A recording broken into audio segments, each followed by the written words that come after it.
Na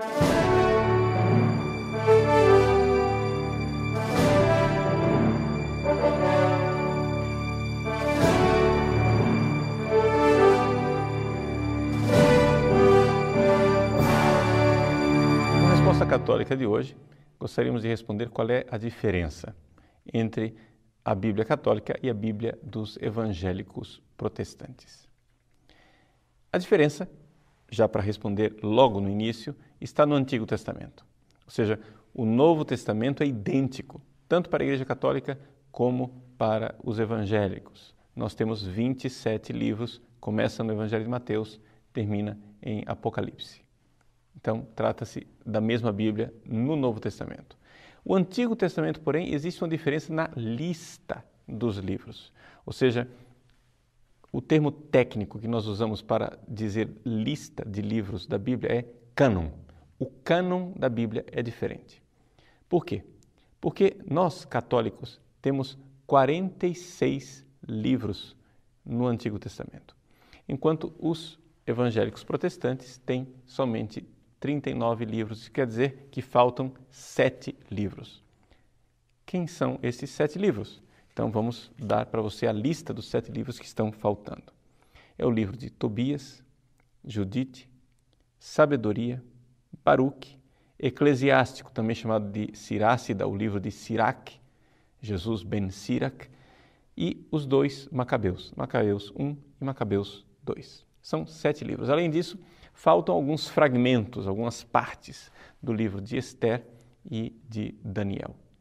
Bom, considerando isto, está aqui dita qual é a diferença. Agora vamos à pergunta mais difícil. Por que essa diferença? Não é? Bom, a diferença está no fato de que no século XVI, os protestantes se separaram do magistério da Igreja Católica. Ou seja, qual é a diferença entre o católico e o protestante? É que o católico crê que a Igreja de Cristo tem um magistério, ou seja, pessoas deixadas por Cristo, os sucessores dos apóstolos, que são aqueles que garantem que o Evangelho que nós lemos e a fé que nós professamos é a fé e o Evangelho de Cristo ao longo dos séculos.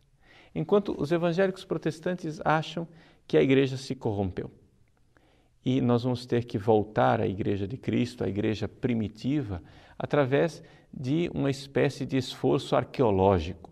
Ou seja, o protestantismo nasce com essa ideia arqueológica de que nos últimos 1.200 anos, a igreja traiu Jesus. Vamos então às fontes para ver como era a igreja lá no princípio. Então, os protestantes foram perguntar quais são os livros do Antigo Testamento e descobriram que os judeus tinham uma lista diferente da lista católica. Então, bom, se os judeus têm somente 39 livros e nós temos 46, certamente foi a perfídia da Igreja Católica que acrescentou estes livros malévolos. Não é? Então, foi assim que alguns protestantes começaram a tirar esses livros da sua escritura. Agora, é interessante notar o seguinte, que isso foi um lento processo. Não foi Lutero quem tirou, né, os 7 livros do Antigo Testamento. Por quê? Porque Lutero continuou publicando na sua Bíblia esses 7 livros quase que em separata. Ele sabia que os livros tinham sido acrescentados numa segunda fase, não é? Por isso que nós católicos chamamos esses livros de deuterocanônicos, ou seja, havia uma primeira lista e uma segunda lista. Esses livros entraram na segunda lista. Lutero publicava esses livros mesmo assim e várias igrejas protestantes continuaram publicando esses livros até que finalmente no século XIX a maior parte das igrejas protestantes disseram basta, vamos ficar somente com os 39 livros. Então vejam que até mesmo no processo os protestantes não tiveram unanimidade. Não é? Por quê? Porque levou bastante tempo, exatamente porque a igreja protestante padece de um problema. Ela crê mais na sua pesquisa histórica do que na fé que a igreja transmitiu ao longo dos séculos.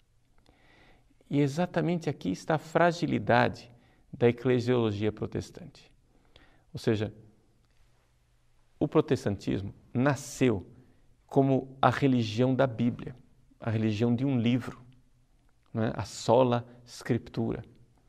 Enquanto nós católicos, que cremos na Bíblia, somos a continuação do corpo de Cristo ao longo da história. É isso que a Igreja Católica crê que ela é.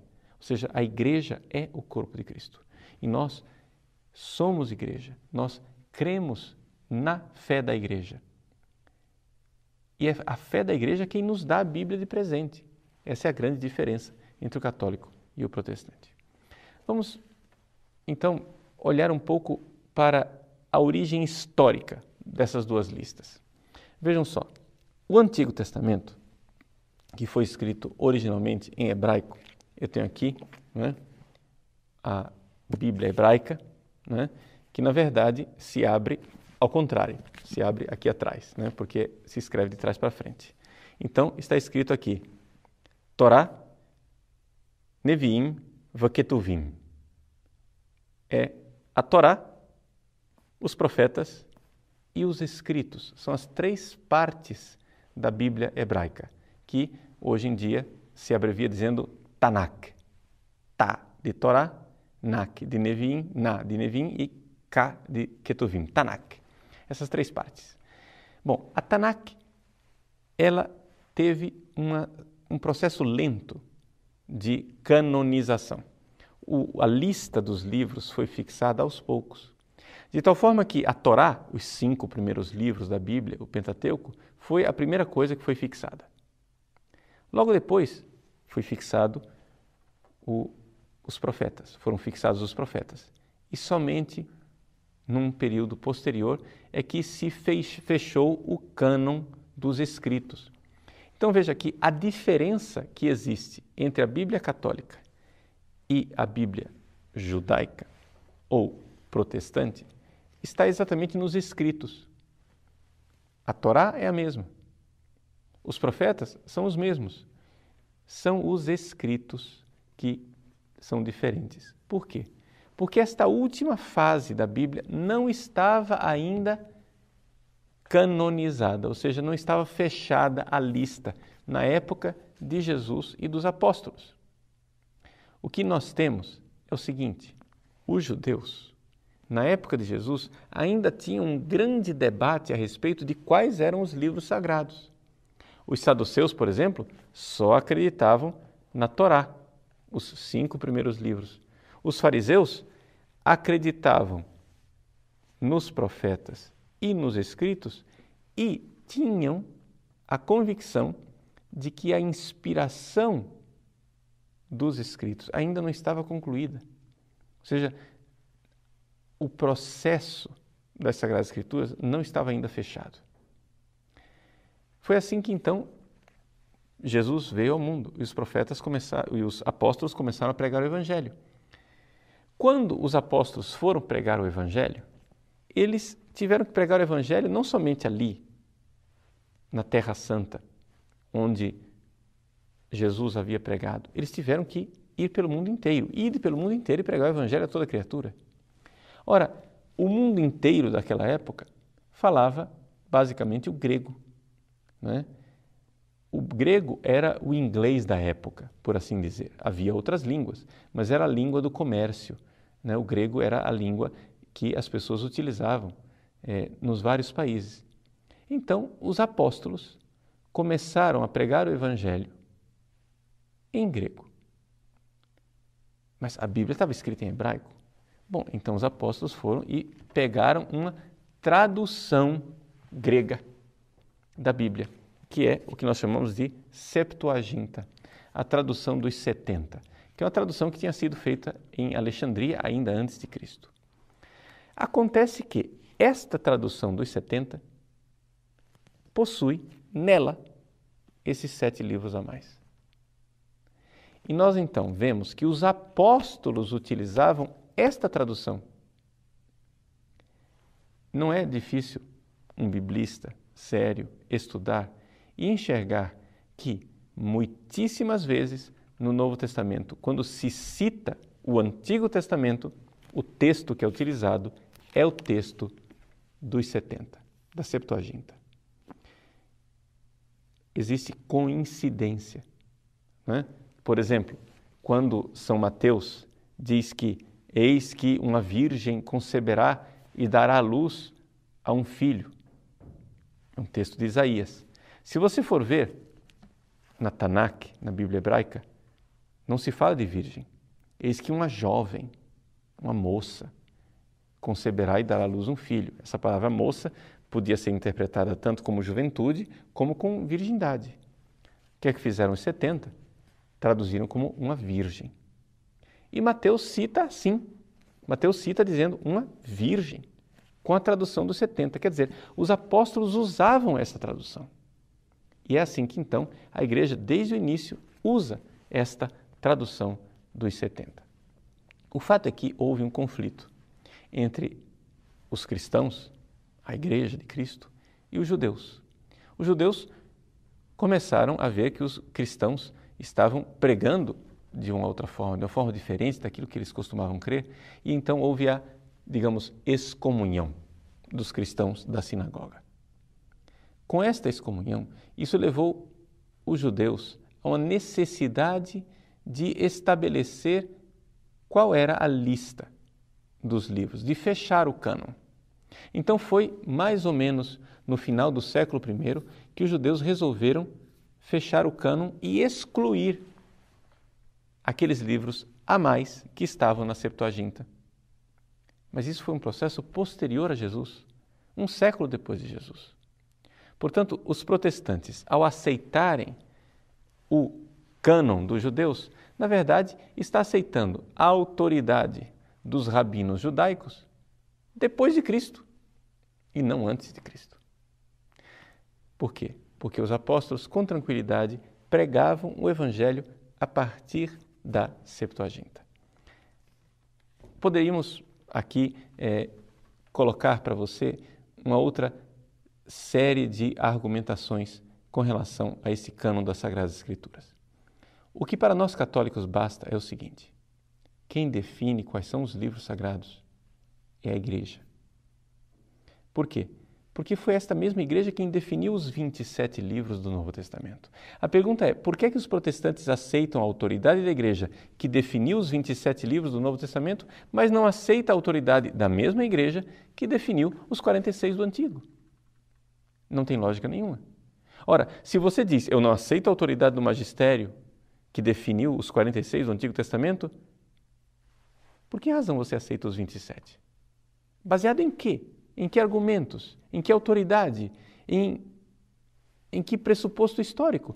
Porque nós sabemos historicamente, e existem inúmeros documentos que comprovam isso, que até o terceiro século não estava ainda claro quais eram os livros, nem do Novo, nem do Antigo Testamento.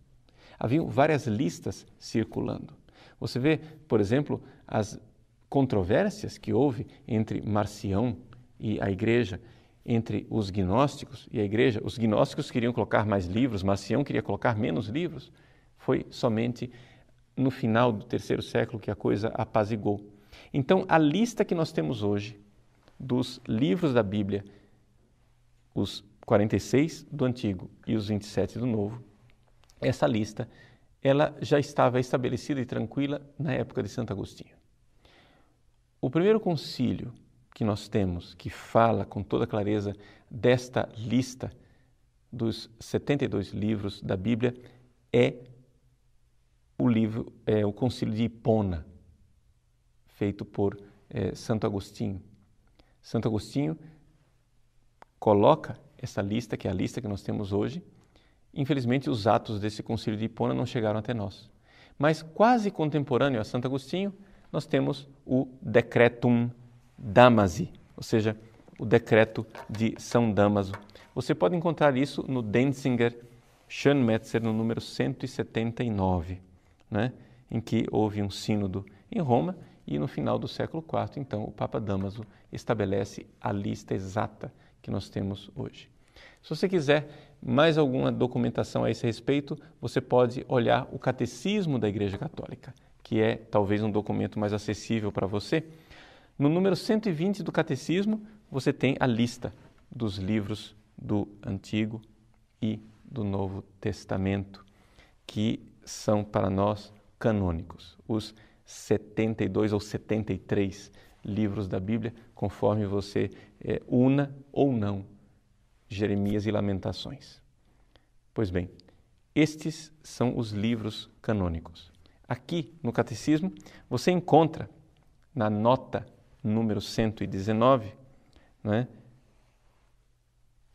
a nota de rodapé, as fontes dessa lista. Ou seja, ele coloca esse decreto de Dámaso, que eu acabo de citar para vocês no Denzinger Schönmetzer, mas também o decreto do Concílio de Florença, dos Jacobitas e do Concílio de Trento, na quarta sessão, a respeito dos livros sagrados. São esses os concílios que estabeleceram nos momentos de dúvida quais eram os livros das Sagradas Escrituras.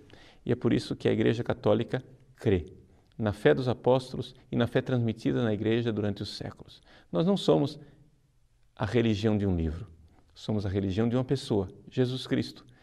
Esta pessoa, nosso Senhor Jesus Cristo, nós temos contato com Ele, vivo e verdadeiro, na sua Igreja.